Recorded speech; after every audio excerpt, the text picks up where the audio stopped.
All right, now I'm going to teach you how to tie in as a climber. The first thing you're going to do is choose the appropriate rope. So whatever climb you're getting ready to do, make sure the rope follows that climb. Now to tie in as a climber, starting from a blank rope, the first thing you're going to do is grab the tail end with your hand and go hand to opposite shoulder. This is going to give you a quick body measure to make sure you're tying the knot the right length. Now to tie the knot is just simply pinch and form a loop right where you're holding. Take your tail end.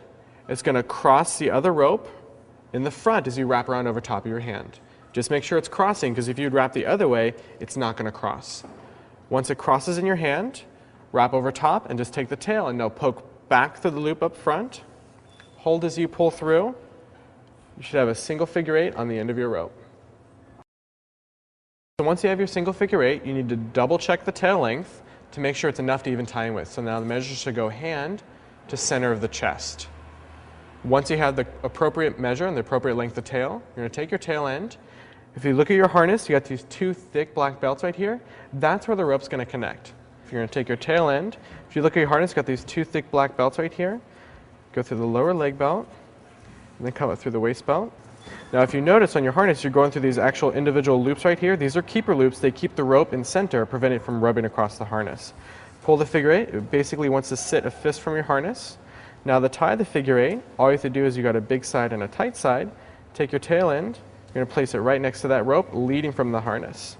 All I have to do is, I'm going to start on the tight side, which puts it on the outside of the knot. I'm going to push it through, and I'm literally just going to lay it next to the other rope as I follow it around. So I pull it all the way through the first time, so that way it sits close to me. If you notice, I'm just literally laying it next to the rope as I retrace the figure eight, taking every single, and I'm going to turn it into a double. Because the climber's knot is literally just a double figure eight. When I'm done, pull it nice and tight, and then there's the climber's knot. After you get done tying in, before you actually start climbing, you want to do all your safety checks. Now there's basically 5 safety checks on the entire climber system. The first check is to make sure that your harness is double backed. This is an auto double back that I showed earlier, but make sure it's nice and tight above your hips on your natural waist. Harnesses work both directions, so if you ever flipped upside down, it's going to physically catch on your hips. So don't put it on the widest part of your body.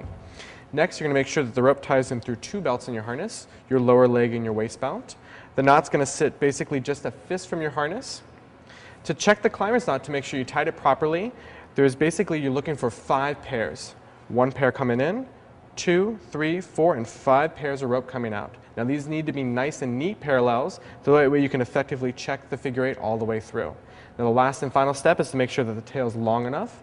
Basically the tail just needs to be twice the length of the knot. So if you can take the tail and fold it double into the knot, you know you've got a good distance.